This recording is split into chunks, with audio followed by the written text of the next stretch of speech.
Good evening to all of you, and thank you for joining us for this 13 Plus FastCast. I'm Mary Coleman. And I'm Dan Mars. We begin this evening with some of your top headline news. Online threats triggering arrests have picked up over the past week in southern Arizona. Federal and local authorities say their relationships are improving, and investigations like the one into 27-year-old Michael Lee that led to his arrest are the result. 13 News reporter J.D. Wallace has that story tonight.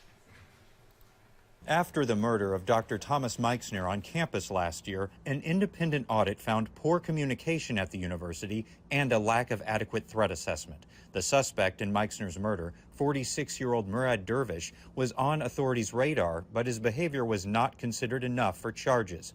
Now, the arrest of 27-year-old Michael Lee last week, just 24 hours after someone reported his comments in Snapchat to UAPD, shows how the university quickly responded by bringing in the FBI.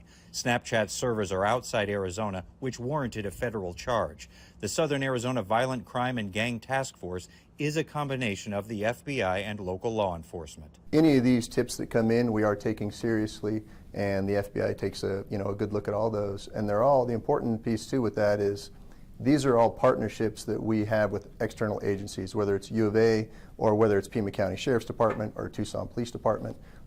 We work in conjunction with those guys to go after these threats when people are doing that. I spent over 24 years with the FBI. I've developed a lot of relationships with the FBI. I know the federal process well, have a relationship with this office. That certainly helped.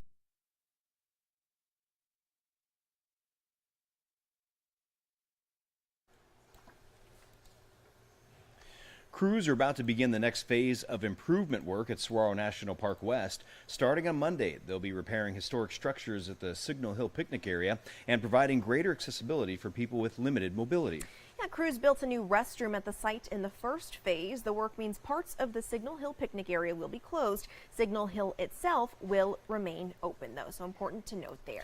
Well, November is here, and for those who will be celebrating Thanksgiving, the countdown is on. And a new forecast is reveling in how much your turkey dinner could cost you this year. So which items will be more expensive and which items will be cheaper? That's always the question in today's Consumer Watch. Cole Higgins has a look at why the star of the holiday meal is seeing a bit of a shift in price. This year's Thanksgiving dinner is serving up some dramatic shifts when it comes to cost. Wholesale prices for turkey fell 29% in October compared to a year ago. That's according to Wells Fargo's new Thanksgiving report. The forecast is welcome news for turkey farmers and marks a major shift from last.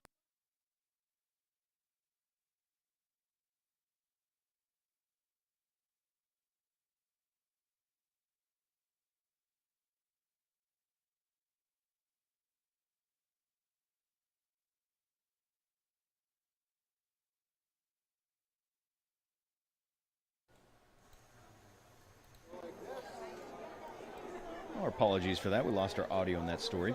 On to our next. A lack of confidence in vaccines and health misinformation continue to grow following the pandemic.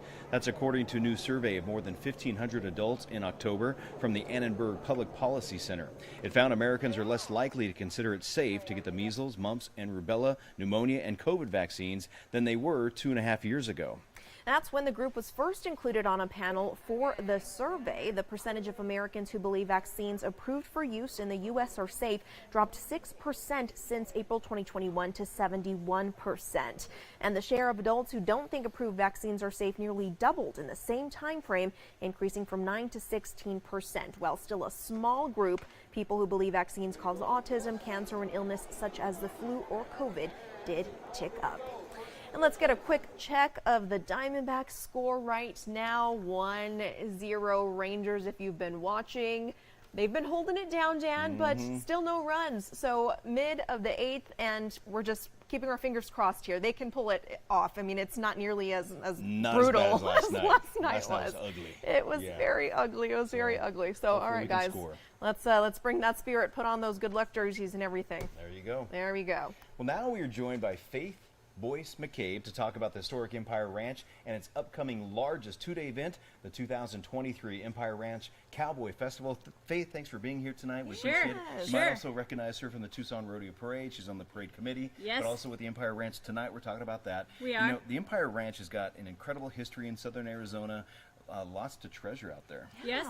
So the historic Empire Ranch was established in 1876 by Walter Vail, hence the town name Vail. And it went through, the Vail family sold it to my family, which was also a partnership at that time. And then it went through 2 corporations, and there was a land swap in the late 80s, so it became Bureau of Land Management property. And so it is public land. It is open to the public. You can camp, ride, bike, hike, whatever. But the foundation was formed to work in partnership with the Bureau of Land Management.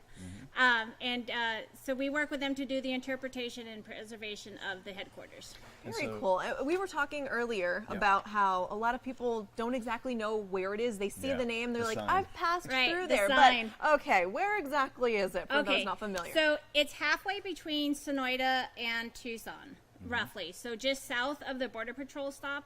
You go up the hill, there's a sign, like you said, and everybody says, I've driven right past it. So it is 3 miles in on a paved road, and there is a $20 donation requested. It's a donation. It's requested. This is public land, so it's for everyone. Well, you got this big thing coming up this weekend. It we is the pull this Cowboy up Festival, November 4th and 5th, 10 a.m. to 4 p.m. Tell us what people can expect. Oh my goodness.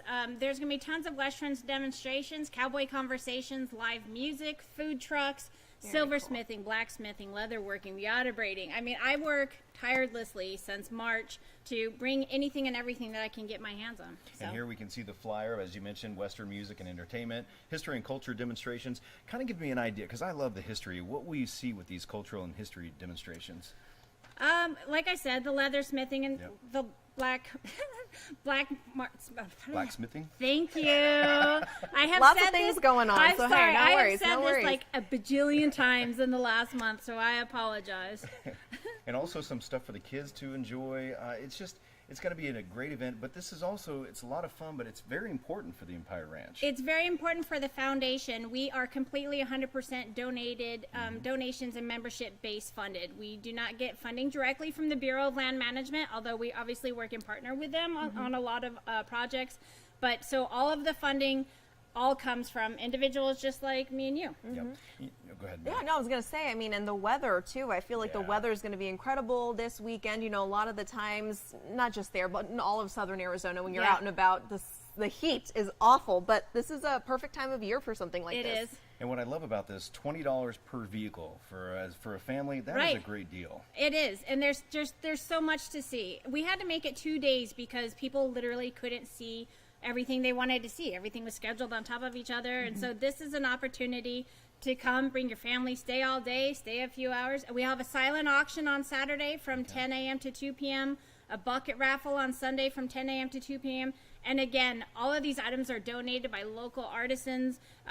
You know, this is a huge community event, You know, a few years ago, we went on a ride out with the parade committee. Your dad, Steve, Yes. He was sharing stories of being on the ranch when he was a kid. So this really is a family affair. It for really you. is a family affair, honestly, Right on. Awesome. So the webpage is Empire Ranch We'll pull this up once again for Yeah, them. here it is. There's the information for you. I just posted this on my Facebook page about 15, 20 minutes ago. There's a link to the Facebook posting, the event page itself.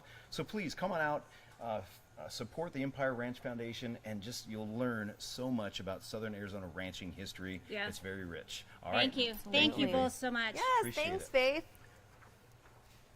All right, moving on to some other news now. It turns out your cat may not be as aloof as you might think.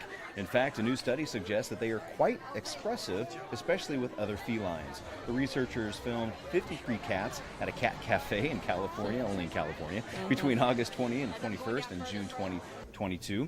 In all, they had over 3 hours of footage featuring 186 feline interactions. Overall, the researchers observed 276 distinct facial expressions. The study authors say 45% of the expressions were friendly, while 37% were aggressive. You got some aggressive kitties. They hope to expand the research to include cats living in multi-cat homes and in feral communities. They would also like to try to decipher what the expressions mean. That study was published last month in the journal Behavioral Process. Dan, I know you said only in California, but did you know that Tucson has a cat cafe? No, I Yes, did not know it does. that. It's called El Jefe Cat Lounge. El Jefe Cat and Lounge. take the boys one of these days because it's everything that you could imagine You if they're know, not allergic.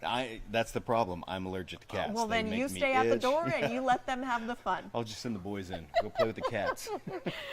So fun. Well, we will leave you now with a live look overlooking Mount Bigelow. You can see the Tucson Metro there. Things looking gorgeous. Gorgeous night. And don't forget, head on over to EmpireRanchFoundation.org if you want to learn more about the Cowboy Festival coming up this weekend at the historic Empire Ranch. We'll see you